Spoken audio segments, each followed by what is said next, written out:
Minha sogra russa dizia que eu não era boa o suficiente para entrar na família, então passei meses me esforçando para aprender russo e entender a cultura. Até aguentei 14 doses de vodka para ganhar a aprovação dela, mas o que ouvi depois me destruiu, então planejei a vingança perfeita. Preciso desabafar sobre algo que aconteceu comigo. Conheci meu namorado há quase 3 anos, num café perto do hospital onde eu trabalhava como enfermeira. Ele tinha aquele jeito sério, mas carinhoso, e desde o primeiro encontro me tratou como se eu fosse especial. Nos primeiros meses, tudo parecia perfeito demais para ser verdade. Ele me apresentou a mãe dele depois de uns 4 meses de namoro, e foi aí que minha vida virou de cabeça para baixo.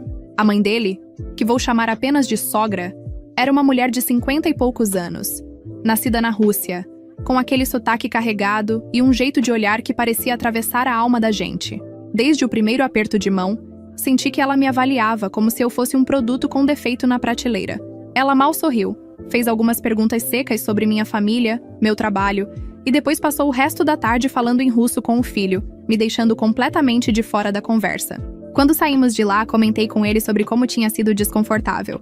Ele deu de ombros e disse que a mãe era assim mesmo, que ela tinha padrões muito altos e que eu não devia levar para o lado pessoal.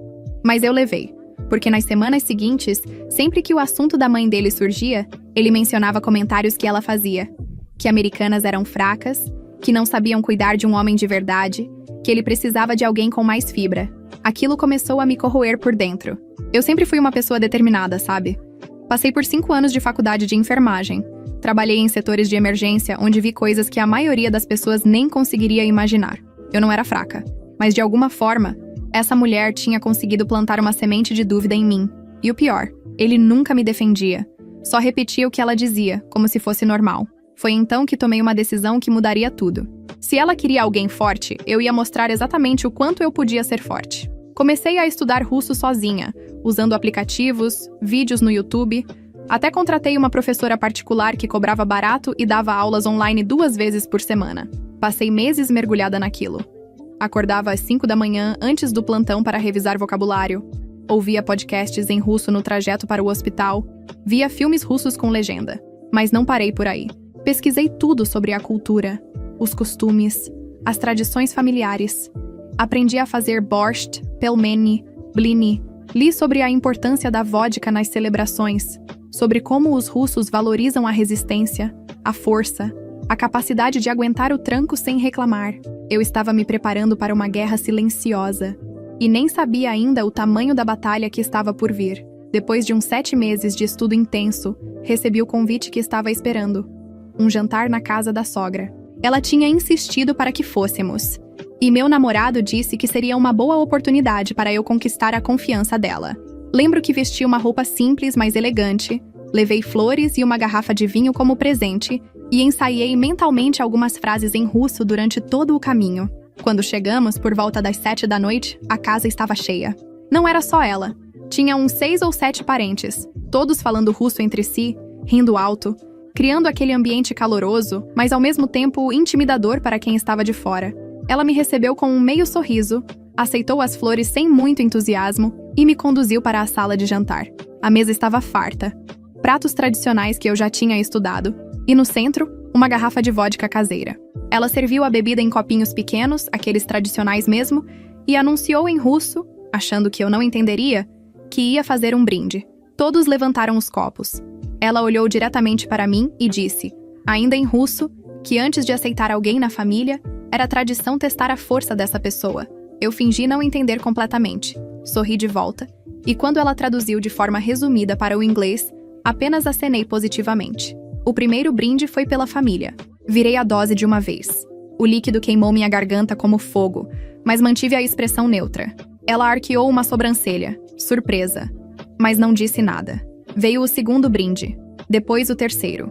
A cada dose, sentia meu estômago revirar, minha cabeça começar a girar levemente, mas eu não demonstrava fraqueza. Olhava firme nos olhos dela, virava o copinho e esperava o próximo. Os parentes começaram a rir, a fazer comentários em russo que eu entendia perfeitamente. Alguns duvidavam que eu aguentaria, outros apostavam quantas doses eu conseguiria tomar antes de desistir. Na 8ª dose, meu namorado tentou intervir, dizendo que já era suficiente, mas a sogra levantou a mão, mandando ele ficar quieto. Ela queria ver até onde eu ia. E eu estava determinada a ir até o fim. Não por ela, mas por mim. Para provar que não era fraca, que não desistiria, que era forte o suficiente. Chegamos à 10ª dose. Minha visão estava embaçada nas bordas. Sentia náusea subindo, mas respirei fundo e continuei. 11ª, 12ª, 13ª. O silêncio na mesa era quase ensurdecedor agora. Todos observavam, incrédulos. E então, ela serviu a 14ª dose. Olhei para aquele copinho minúsculo e pensei, é agora ou nunca. Peguei, ergui em direção a ela e disse em russo perfeito. Pela força e pela família. A mesa inteira congelou. Os olhos dela se arregalaram. Virei a dose, coloquei o copo na mesa com firmeza e esperei. Foi quando ela começou a bater palmas, lentamente no início, depois mais rápido. Levantou-se, veio até mim e me abraçou com força. Disse em russo, na frente de todos, que finalmente eu tinha provado que era digna, que tinha a força necessária para estar naquela família. Todo mundo aplaudiu, bateram nas minhas costas, serviram comida e o clima ficou festivo. Eu deveria estar feliz, certo? Tinha conseguido. Tinha passado no teste dela. Mas enquanto eu tentava comer algo para absorver o álcool, percebi que ela e o filho tinham se afastado para um canto da cozinha. Acharam que eu estava distraída, que não prestaria atenção. E foi aí que minha vida mudou. Ela sussurrou para ele, em russo, achando que eu não entenderia. Pelo menos essa tem estômago. Diferente das outras idiotas que você trouxe antes. Ri baixinho. Acrescentou algo sobre como as outras eram fracas e não duravam nem 3 doses. E ele? Ele riu junto. Não discordou, não defendeu ninguém, não disse nada sobre respeito. Apenas riu, como se fosse uma piada interna entre os dois. Senti meu sangue gelar. Não pela comparação com outras. Eu sabia que ele tinha tido namoradas antes, mas pela forma como ele concordou, como validou aquela crueldade toda. Como riu da humilhação pela qual ela tinha me feito passar, como se fosse entretenimento. Aquele teste não era sobre tradição, era sobre controle, sobre poder, sobre me colocar no meu lugar. Terminei a noite sorrindo, conversando, agradecendo pela hospitalidade. Ninguém suspeitou de nada. No caminho para casa, ele comentou animado sobre como a mãe tinha finalmente me aceitado, como aquilo era raro, como eu tinha impressionado todo mundo. Eu só concordei, disse que estava cansada e deixei o assunto morrer ali. Mas algo tinha se quebrado dentro de mim naquela noite. Comecei a prestar mais atenção em tudo, nos pequenos detalhes que antes eu ignorava. E foi aí que percebi. Ele estava diferente, mais distante. Saía mais à noite, sempre com desculpas variadas sobre encontros com clientes, happy hour com colegas de trabalho, emergências no escritório. O celular estava sempre virado para baixo. Ele apagava notificações rapidamente. Mudava de assunto quando eu perguntava sobre o dia dele. No começo, tentei ignorar. Pensei que estava sendo paranoica, que o episódio na casa da sogra tinha me deixado sensível demais. Mas a sensação não passava. Era como se eu tivesse desenvolvido um 6º sentido para mentiras. E então, há uns 3 meses, aconteceu algo que confirmou tudo. Estava no carro dele, procurando meu carregador de celular que tinha esquecido ali, quando meu iPhone começou a vibrar com uma notificação estranha. Dizia que havia um AirTag próximo de mim, se movendo junto comigo há algum tempo. Aquilo era um recurso de segurança da Apple, para evitar rastreamento indevido. Fiquei confusa no início. Procurei pelo carro inteiro e encontrei o rastreador escondido embaixo do tapete do passageiro. Meu primeiro pensamento foi que alguém estava me seguindo. Fiquei apavorada. Mas então, quando fui verificar a quem aquele AirTag estava registrado, descobri algo pior. Estava registrado na conta dele. Ele estava me rastreando. Por quê? Para quê? Aquilo não fazia o menor sentido. Foi quando a ficha caiu. Se ele estava usando aquilo comigo, talvez estivesse usando com outras pessoas também. Acessei o histórico de localização do rastreador através do meu telefone. Porque sim, eu tinha acesso já que o dispositivo estava perto de mim. E vi um padrão estranho. Várias idas a um endereço específico que eu não conhecia, sempre nos dias em que ele dizia estar trabalhando até tarde. Decidi investigar. Peguei o endereço, joguei no Google e descobri que era um condomínio residencial a uns 20 minutos da nossa casa. Não conhecia ninguém que morasse lá. Ele nunca tinha mencionado aquele lugar. E o AirTag tinha estado lá pelo menos umas 15 vezes nos últimos 2 meses. Fiz algo que nunca pensei que faria. Esperei ele sair numa dessas noites. Peguei meu carro e fui até lá. Cheguei por volta das 9 da noite. Estacionei em um lugar discreto com vista para a entrada do prédio e esperei. Meia hora depois, vi o carro dele entrando na garagem. Fiquei ali por horas, tentando entender. Até que às 11h30 da noite, vi ele saindo, mas não estava sozinho. tinha uma mulher com ele. Cabelo loiro, mais ou menos da minha idade, rindo de algo que ele tinha dito. Ele a beijou ali mesmo, na frente do prédio, antes de entrar no carro e ir embora. Senti como se tivessem arrancado o chão debaixo dos meus pés. Mas ao mesmo tempo, uma parte de mim ficou estranhamente calma. Tipo, finalmente tinha a confirmação. Não estava louca. Não estava inventando coisas. Ele realmente estava traindo. Voltei para casa antes dele, deitei na cama fingindo estar dormindo quando ele chegou. Ele entrou no quarto devagar, tomou banho e deitou ao meu lado como se nada tivesse acontecido. Eu só conseguia pensar em uma coisa: preciso de provas. Preciso de mais informações. Porque se eu ia terminar aquilo, e eu ia, não seria sendo a louca, a ciumenta, a paranoica. Seria sendo a vencedora. Nos dias seguintes, comecei a montar um quebra-cabeça. Criei um perfil falso nas redes sociais e procurei por mulheres loiras naquele condomínio. Levei um tempo, mas eventualmente encontrei ela. O perfil era aberto, cheio de fotos, histórias. E para minha surpresa, tinha várias fotos dele lá também. Fotos de jantar, de passeios, de momentos íntimos, como se eles fossem um casal. Foi quando tomei a decisão mais difícil. Precisava falar com ela. Não por raiva, não para brigar, mas para entender. Criei uma conta anônima e mandei uma mensagem direta, me apresentando como alguém que tinha visto eles juntos e que precisava conversar sobre algo importante. Demorou um dia, mas ela respondeu, desconfiada, mas curiosa. Marcamos de nos encontrar num café neutro. Quando cheguei lá, 2 dias depois, ela estava sentada num canto, nervosa. Eu me apresentei e vi o rosto dela mudar quando entendeu quem eu era. Esperava que ela fosse me xingar, me expulsar dali, mas não. Ela começou a chorar. E foi aí que descobri a verdade completa. Eles estavam juntos há 6 meses. Ele tinha dito a ela que eu era apenas uma colega de quarto que era obcecada por ele, que estava tentando se livrar de mim, mas que eu não aceitava. Que ele precisava ser cuidadoso porque eu era instável. Ela acreditou em tudo. Mostrou mensagens, fotos, até presentes que ele tinha dado a ela. Tudo datado, tudo documentado. Nós duas ficamos ali. 2 mulheres completamente enganadas pelo mesmo homem, compartilhando nossas histórias. Ela me mostrou que ele tinha dado a ela um colar com um pingente de coração no aniversário dela. Há 3 meses. Eu tinha recebido o mesmo colar, na mesma época, pelo nosso aniversário de namoro. Ele literalmente comprou presentes idênticos para 2 namoradas diferentes. Saímos daquele café não como inimigas, mas como aliadas. E foi quando comecei a planejar minha vingança. Não ia ser escandalosa, não ia envolver gritos ou choro. Ia ser silenciosa, calculada e absolutamente devastadora. Primeiro passo: documentar tudo. Salvei todas as conversas, capturas de tela das fotos, comprovantes de presente, mensagens comprometedoras que ela tinha e que me enviou. Comecei a gravar conversas casuais com ele, onde ele mentia sobre onde estava, com quem estava. Juntei tudo em uma pasta digital bem organizada. Segundo passo: proteger meus bens. Nosso apartamento estava alugado no meu nome.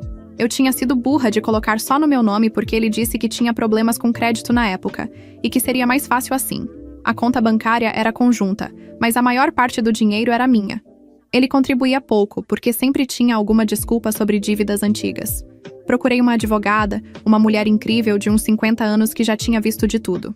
Expliquei a situação, mostrei as provas. E ela foi direta. Eu tinha base legal para remover ele do apartamento, fechar a conta conjunta e ainda processar por algumas coisas se eu quisesse. Mas ela sugeriu algo melhor. Fazer tudo de forma que ele não pudesse revidar, não tivesse como se vitimizar. Terceiro passo: o golpe final. Isso levou o planejamento. 3 semanas de preparação silenciosa. Fechei a conta conjunta e abri uma nova só minha, transferindo tudo. Dei aviso ao proprietário do apartamento sobre a situação, mostrei provas de que eu era a única no contrato e consegui autorização legal para mudar as fechaduras. Contactei o trabalho dele. Ele trabalhava em uma empresa que tinha políticas rígidas sobre conduta moral, especialmente envolvendo enganação e desonestidade. E então, chegou o dia. Um sábado à noite, recebi um convite da sogra para mais um jantar em família. Aceitei prontamente. Ela ficou surpresa. Eu geralmente evitava esses encontros, mas pareceu satisfeita. Chegamos lá às 7 da noite. A mesma casa, a mesma mesa farta, os mesmos parentes. A sogra estava particularmente animada, falando sobre como éramos o casal perfeito, sobre como ela sempre soube que eu era a escolha certa para o filho dela. Ele sorria, concordava, me segurava a mão como um namorado exemplar. Foi então que decidi agir. No meio do jantar, quando ela fez mais um comentário sobre como éramos perfeitos juntos, respondi. Mas não em inglês, em russo. Fluente, claro. Perfeito. Disse algo como: é realmente interessante ouvir isso, considerando o que vocês dois falam de mim quando acham que não entendo. O silêncio que caiu sobre aquela mesa foi ensurdecedor. Os garfos pararam no ar. As conversas morreram. Todos olharam para mim, depois para ela, depois para ele. A sogra ficou pálida. Ele congelou, o copo de vinho no meio do caminho para a boca. Continuei, ainda em russo, contando para todos ali presentes que eu tinha entendido cada palavra daquela noite da vodka. Cada insulto, cada piada, cada comentário cruel que fizeram sobre mim e sobre as outras mulheres que vieram antes. E então, mudei para o inglês para ter certeza de que todos entenderiam. Contei sobre a traição, sobre a outra namorada, sobre as mentiras. A sogra tentou negar, dizer que eu estava inventando, que estava bêbada ou confusa. Mas puxei meu telefone e comecei a mostrar fotos, mensagens, evidências que não deixavam espaço para dúvida. Os parentes ficaram chocados. Alguns começaram a questionar ele, que só conseguia gaguejar, tentar inventar desculpas esfarrapadas. Levantei da mesa com calma, agradeci pela comida e disse que eles nunca mais me veriam. Peguei minha bolsa e saí. Não corri, não chorei, não gritei. Apenas saí com a cabeça erguida. Ele tentou me seguir, me ligar dezenas de vezes naquela noite. Não atendi nenhuma. Quando chegou no apartamento, as fechaduras tinham sido trocadas. Suas coisas estavam em caixas na garagem. Deixei uma carta simples explicando que tudo estava acabado, que ele tinha 48 horas para buscar seus pertences, e que qualquer tentativa de contato seria considerada assédio. Nos dias seguintes, o caos se instalou na vida dele. A empresa descobriu sobre a situação através de uma denúncia anônima. Não vou dizer quem fez, mas digamos que colegas de trabalho não gostam de gente desonesta. Ele foi demitido por violar políticas internas de conduta. Perdeu o apartamento porque não tinha para onde ir e não podia pagar um novo. A reputação dele no círculo social russo deles foi destruída. A sogra teve que aguentar semanas de comentários maldosos sobre como criou um filho sem caráter. E eu finalmente tive paz. Bloqueei ele, bloqueei a sogra, bloqueei qualquer pessoa daquela família que tentou me contatar. A outra namorada também terminou com ele, obviamente. Da última vez que soube, ele estava morando com um amigo, desempregado, tentando reconstruir a vida. A sogra me mandou uma mensagem antes de eu bloqueá-la. Dizia que eu tinha sido cruel, que destruí a vida do filho dela, que ela nunca imaginou que eu fosse tão fria. Não respondi, mas pensei. Você me ensinou exatamente o que precisava aprender. Me ensinou que força não é sobre aguentar humilhação. É sobre saber quando reagir. E eu reagi da única forma que fazia sentido para mim. Às vezes ainda penso naquela noite da vodka. Nas 14 doses que tomei para provar algo que nunca precisei provar. Mas também penso em como aquilo me ensinou uma lição valiosa. Nunca deixe ninguém definir seu valor. Nunca aceite ser testada por pessoas que não te respeitam. E nunca subestime alguém que está prestando atenção. Ele nunca admitiu que errou. A sogra também não. Para eles, eu fui a vilã que explodiu tudo por ciúmes, por insegurança, por maldade. Nunca aceitaram responsabilidade. E sabe de uma coisa? Não preciso que aceitem, porque eu sei a verdade. E isso é suficiente. Hoje, quase 6 meses depois, estou reconstruindo minha vida. Voltei a focar no trabalho, nas amizades que negligenciei, em mim mesma. Não estou namorando ninguém. Não estou pronta ainda. Mas estou em paz.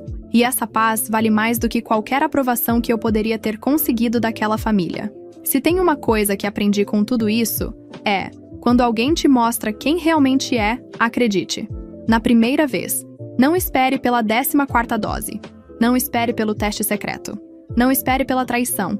As pessoas revelam seu caráter nos pequenos momentos, nas piadas cruéis, nas risadas compartilhadas às suas custas. Preste atenção. E quando perceber, haja.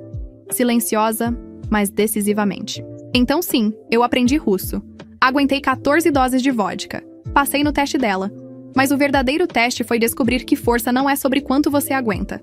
É sobre saber quando parar de aguentar. E eu finalmente aprendi essa lição. Até hoje, quando ouço alguém falar russo na rua, sorrio. Porque aquele idioma não representa mais minha tentativa desesperada de ser aceita. Representa minha vitória silenciosa. O momento em que usei as armas deles contra eles mesmos. E venci. A sogra ainda fala mal de mim, segundo amigos em comum. Diz que fui manipuladora, calculista, vingativa. E sabe o que eu digo? Ela está absolutamente certa. Eu fui todas essas coisas. E faria tudo de novo, sem hesitar um segundo. Porque no final das contas, não se trata de ser a pessoa maior, a mais madura, a que perdoa e esquece. Às vezes, se trata de ser a pessoa que se valoriza o suficiente para não aceitar migalhas de respeito. E eu finalmente me tornei essa pessoa. E você, se estivesse no lugar dela, o que faria diferente?